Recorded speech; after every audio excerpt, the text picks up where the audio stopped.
Should you adjust your final table strategy near pay jumps?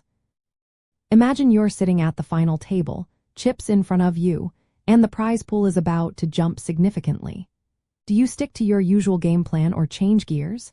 This is a common question in tournament poker, especially when the payout structure makes a big difference. When you near a pay jump, your approach should shift because the value of your chips changes. The reason is the payout structure, which rewards players who survive longer with larger prizes. This means that risking chips just before a pay jump might not be worth it. Understanding the independent chip model, or ICM, is key here. ICM assigns a dollar value to each player's chip stack based on the payout ladder and how many chips they have. Near pay jumps, your chips are worth more in real money terms. If you lose chips now, you risk falling below a critical threshold, which could cost you a big payout. So your goal becomes more about survival and less about accumulating chips at all costs. Strategic adjustments include playing tighter with hands that are only marginally playable. If you're a medium or short stack, avoid high-variance confrontations that could eliminate you just before a big payout increase.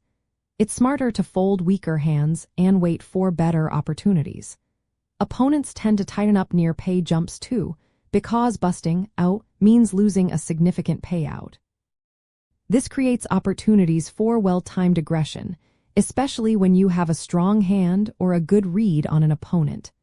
Applying pressure on shorter stacks can force them to fold, helping you climb the payout ladder.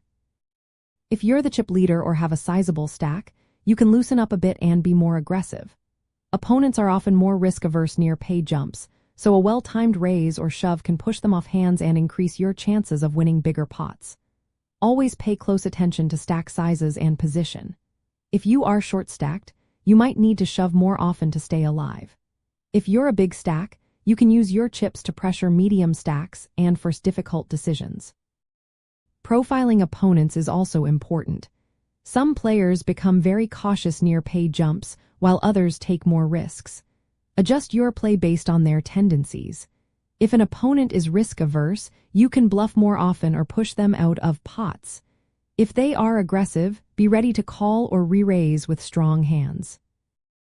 Avoid high-variance spots unless you have a very strong hand or a good chance of forcing folds. The goal is to minimize the risk of busting out just before a big payout increase. Sometimes folding marginal hands is the best move, even if it feels uncomfortable. In essence, near pay jumps, your strategy should focus more on survival and maximizing your expected payout rather than just accumulating chips. You might fold hands you would normally play aggressively or call with weaker holdings. Conversely, you can be more aggressive when you see opportunities to push opponents off their hands.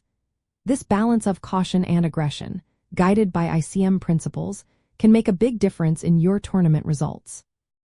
Adjusting your final table strategy near pay jumps is about protecting your chips and capitalizing on opponents' fears, helping you navigate the tricky payout ladder more effectively.